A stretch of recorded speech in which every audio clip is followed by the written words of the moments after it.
Today, I want to share some help for when life gets hard because I'm going through some craziness I'll share about. But today might be especially hard for you. So I want to share some really genuine help that gets me through on those super hard days. Okay, so what's going on personally? So it's Thursday. I woke up Monday morning, first person to get out of bed, and my kitchen is flooded. Didn't seem that bad. There was just water kind of standing on the ground. And then my son went downstairs to grab something for me, and he's like, "Mama, there's water everywhere." So water had leaked through the kitchen and was everywhere in the basement. Water has gotten to the subfloor. This is not good. You have to get water out or, you have mold. So I started to panic a little bit. Basically, what had happened overnight, the valve underneath the sink had failed and it just had flooded our kitchen. And so today they ripped out my whole floor, like a water restoration company. And I don't really have a floor in the kitchen. And there's like a place where you can literally see the insulation downstairs, like a kid could fall through almost. Not really, but close. And yeah, I don't really have a functioning kitchen right now, and I have 5 kids. So I'm going through a ringer right now. And I just share that to say life happens and life's hard and we can't always see it coming. So here's some help today for whatever kind of hard day you're going through. I know that I'm pretty confident that at least one thing I'm sharing today can just help you through the hard. So, hey, my name is Lana. Like I said, I'm a mom of 5, and this whole channel is just to be a help to you. If you're a new mom and you're just in a sleep-deprived state, an overwhelmed state, I try to make videos that help you move into becoming the mom that you've always dreamt of becoming, a more calm, a more peaceful mom. We're not going to be perfect, right? But we can try to transform little by little into the mamas our kids need us to be. So that's what this channel is all about. And if that's you, I would love for you to stay and hit subscribe. Also, kind of random, but I say it in a lot of my videos because I want women to know if you happen to be pregnant, seriously, pregnancy is no joke and might be why you're having such a tough time right now. I want you to know that I have a free class that helps mamas transform their whole birth experience. I have had 5 natural childbirths, and not to toot my own horn, the Lord has helped me so much, but there are some game changers I wish I knew the first couple times that I share with you in this free class. So the link is down below. Okay, the first thing that helps me on those really, really hard days is I'm taking it moment by moment. I cannot be thinking about the future. I mean, the truth is the future isn't real. It hasn't happened and the past is gone. All I have is this moment with the Lord and asking the Lord to help me moment to moment provision and just moment to moment grace. I think it can get really overwhelming when we think about all the things we need to do and all that we have on our plate and all that we want to fix on the house and all that's just not getting done. And it's just too much, just moment to moment. That helps me so much on those hard days. When my kitchen flooded, it was like moment to moment. And I think this can be so liberating because we're just taking the pressure off, right? We don't have to solve all the world's problems. We don't have to think too far ahead. It's just like right here, right now, what's the next right thing to do? Okay, the next right thing to do is there's a pile of dishes. I think I have the bandwidth to do 5 minutes of dishes. I'm going to get up. I'm going to do the next right thing. I'm going to do a doable portion. And on this super hard day, 5 minutes is about all I can do before I get interrupted. And then I'm going to sit down on the couch and I'm going to rest and I'm going to read a book and I'm going to do something to fill my cup. I'm going to make myself a cup of coffee, something like that. And then when I feel another surge of energy, maybe I set a timer, or I'm going to get up and I'm going to get dinner kind of started. Just those things that kind of have to happen to keep the ball rolling, to keep life going. That's my base. That's my minimum. So when my kitchen flooded on Monday, I was telling myself, it's okay. It's just a kitchen. It's going to be fine. But my body was saying it's not okay. My body did not feel regulated. My body did not feel safe. And it drained me of energy. I just felt like I had nothing. And on those days, all we can do sometimes is just hold the line. I wasn't going to be super productive on that day. All I could do was hold the line on the basics, the dishes, the laundry. I didn't even get dishes done that day because my water was shut off. And I didn't get a lot of laundry done because my water was shut off. But I fed my family. I made sure the kids felt secure and okay too because they were like, what's going on? So it's just a basic. Sometimes that's all we can do is hold the line. We're not making huge strides. We're not building fantabulous habits. We're holding the line that day. And that's a lot better than going backwards, right? So holding the line. The second thing that really helps me is to remember that everything that happens, it passes through the hands of the Lord. And you might say, Lana, that's not very comforting to me. It's comforting to me because I really genuinely trust that for those who love the Lord, He's working it all together for our good, that He won't leave us or forsake us in our time of need, that He's ultimately so good. He's trustworthy. And while I can't understand why what's happening is happening, like he's weaving a tapestry, and on one side it may look totally crazy, but eventually we'll see the front of the tapestry, maybe in heaven, and understand why these random threads of hard things are happening to us. And so it's just like an ultimate trust kind of thing, and it does take a lot of the weight off my shoulders because it's not all up to me. God's got me, and however he chooses to let it happen, I can just trust him with that. That doesn't mean it's going to be easy. I think sometimes we think because it's hard, something must be wrong, but life is just hard sometimes, and there's just hard circumstances. And so I think it's just that ultimate trust that at the end of the day is so freeing because it's not all up to me. I just like started dialogue with him, and I'm like, Lord, I need help. Lord, I don't feel like I'm going to make it. Lord, I don't understand why this is happening. Lord, I don't know why I'm not going to have a kitchen. Like I just started dialogue that just keeps going through the day. But when you look at the book of Psalms, there was like that dialogue that was constantly running, and they were asking hard questions, and they were wondering why. And they were saying, I don't feel like I'm going to make it. I feel like my bones are going to dry up and I'm going to die. That's what they were saying to the Lord. Like, I think he can handle it. He can handle our thoughts. He can handle our questions. He can handle our overwhelm. And just starting the dialogue and saying, you got to come through. I'm not going to make it. I read something really cool. I think it was 2 days ago. It was so timely before all this happened. It was First Chronicles 5. And I'll keep it brief and I'll paraphrase. But basically, these really skilled warriors were getting ready to go into battle. And it said that they called out to the Lord for help and that they trusted in him. And then it said, because they trusted in the Lord helped them and they won the battle. And it says, because it was the Lord's battle. And what that spoke to me was, okay, sometimes I'm trying to take the circumstance or the hard thing and I'm letting it just be my battle and I'm not fully trusting in him. But like, if I can just see it as I'm calling out for help, I genuinely trust you, even though I don't know how it's all going to shake out. Like we're in the middle of a chapter, right? When you're reading a book, there's like an open story loop for every chapter, like some opening issue, and we don't know how it's going to play out. But just trusting, right? And then letting it be his battle. Like, Lord, you've got this. You've got to take this over. I cannot do this in my own strength. The third one is simply so basic that you might be like, Lana, I'm not staying for your other points. I'm weaving this all together, but if you could just hear me, it's so basic. It's painfully simple and yet so hard to do. Is on those really hard days, find a way to get outside. Even if you have to sit on your steps outside of the apartment or on the porch, like get outside, try to get some nature sounds. There's something so regulating about being outside. They call it forest bathing in Japan, where you literally just get out in nature, and they've shown that it like regulates our body, regulates that stress. Like our stress and our body is saying, I'm not okay.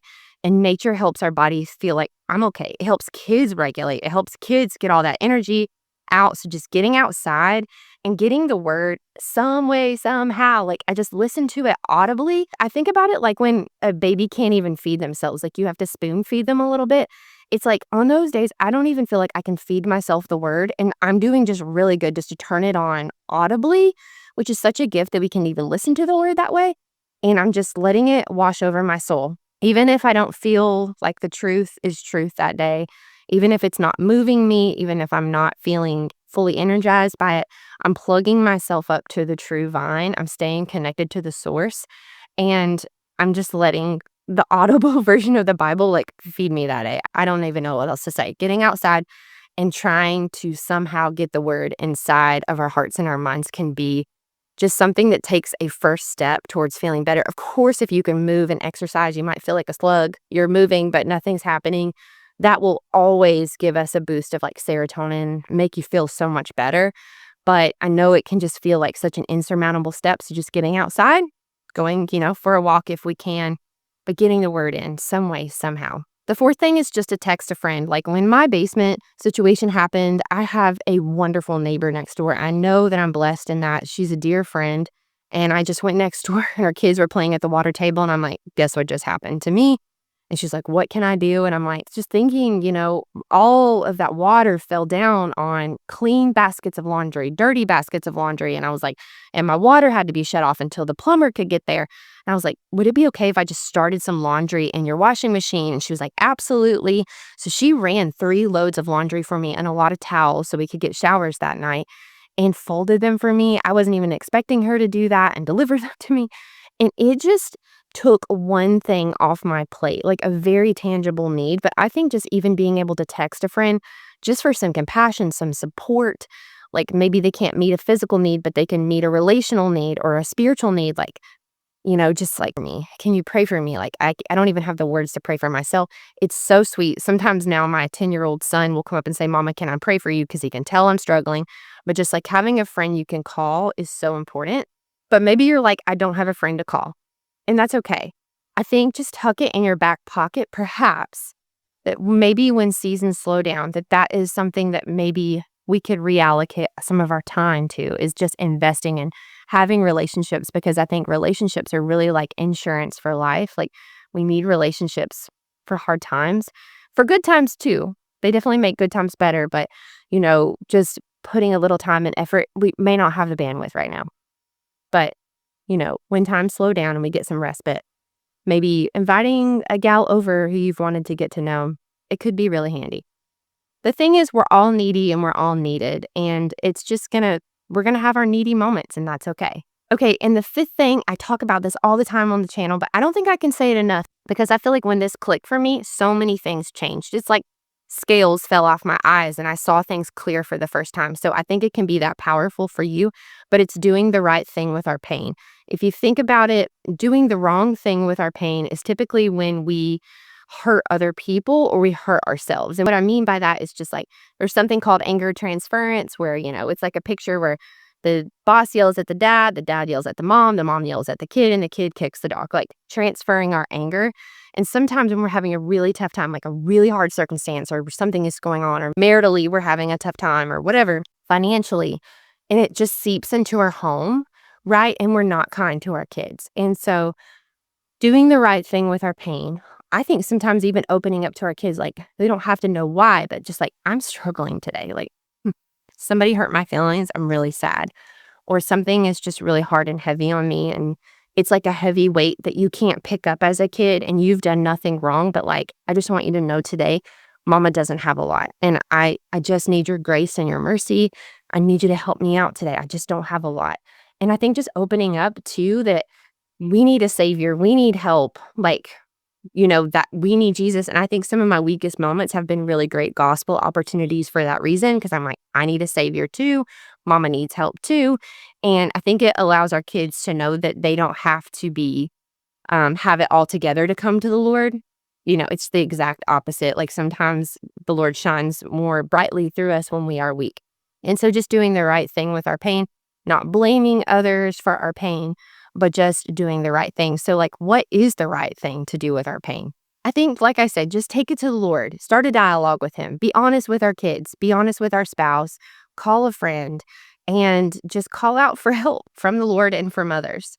And I think one thing that's like secret sauce is when things are really hard, just jot down on a sticky note, the back of an envelope, something, a couple of things that we're thankful for. Like when I was going through that really tough time with the flooding in my kitchen, my parents actually were really gracious and like, it's an opportunity, Lana. Like they just helped me see it differently. Like, and then I realized like, I am really grateful. We were home when it flooded. Like we weren't away visiting family, and that Matt was home. I wasn't just dealing with it alone with the kids, and that I actually knew a great water restoration company to call, like a friend locally.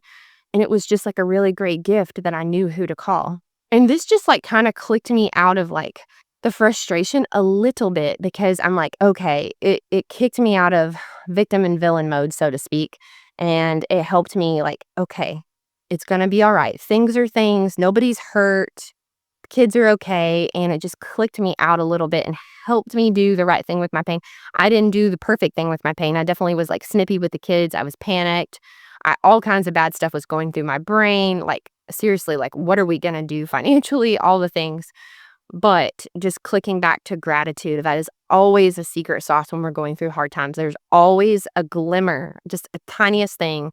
We can look for good things. We can see good things if we're looking for them. They're there. It's just hard sometimes to see them. To sum it all up, I just want to say right now, I am so sorry if life is hard for you right now. Like, legit, if like the clouds have come in and it's dark over your head right now and you just can't seem to kick it, like, I'm sorry. I know what that's like.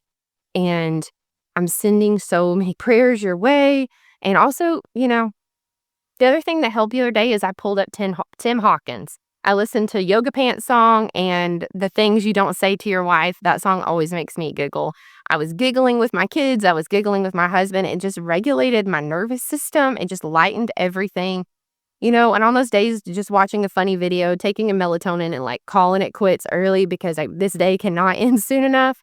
And I'm ready for the new mercies in the morning. It just helps so much. So I'm sending love your way. And I hope that today turns around for you just little by little, that you kind of just get on your feet and you make it through the day. Like I said, if you're pregnant and life is hard because of pregnancy, I have a lot of pregnancy resources here on YouTube. Definitely check out that link for that free class. Go watch some Tim Hawkins Yoga Pants videos. It'll crack you up. And I'll see you again in the next video. It's so unnecessary dwelling about the past, 'cause I know that God is good. He led me to where I'm at. Sometimes I feel like giving up, you're giving in, but everything happens for a reason.